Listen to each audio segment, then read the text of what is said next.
Hi friends, இப்போ நம்ம என்ன பார்க்க போகிறோன்னா நீடில் ப்ராக்டிஸ் பற்றி பார்க்க போகிறோம். நீடில் ப்ராக்டிஸ் எப்படி பண்ணுறதுன்னு நான் இப்போ சொல்லித்தரேன், அது மாதிரி நீங்கள் பண்ணுங்கள்.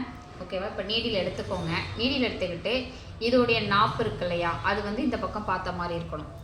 எப்படின்னா லெஃப்ட் ஹேண்டட் பார்த்த மாதிரி இருக்கணும். ஓகே, இப்போ நீங்கள் அடுத்த கை வந்து கீழே நம்ம கையில் ஒரு த்ரெட் இருக்கிற மாதிரி கூட நீங்கள் வச்சுக்கலாம்.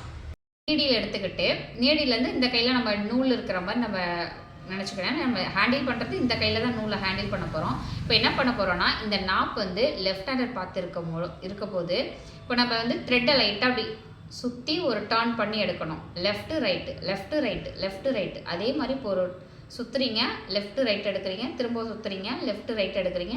இதுதான்ப்பா உங்களுக்கு நீடில் ப்ராக்டிஸ். 1 டே ஃபுல்லாக இதை பண்ணணும். நீங்கள் பண்ணிங்கன்னா மட்டும்தான் இந்த ரொட்டேஷன் மெயின், இந்த ரொட்டேஷனும் மெயின்.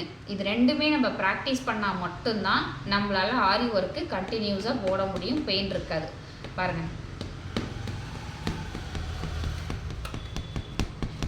இதெல்லாம் வந்து நம்ம நீடியில் ஏதாவது துரு அந்த மாதிரி இருந்துச்சு அப்படின்னா ஸ்டெக் ஆகாமல் வர்றதுக்கு தான் இந்த மாதிரி பண்ணுறோம். ஒரு 10 டைம் 15 டைம் இந்த மாதிரி பண்ணிங்கன்னா உங்களுக்கு ஸ்டெக் ஆகாது.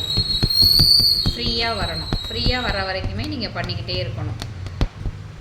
இப்படி பண்ணும்போது உங்களுக்கு கிளாத்து இதாகுதே அப்படின்னு ஃபீல் பண்ணாதீங்க. இந்த அடிப்பகுதியை வச்சு இப்படி தேய்ச்சிங்கனாவே இது கிளாத்து ஃப்ரீ ஆகிடும், ஒன்றும் ஆகாது.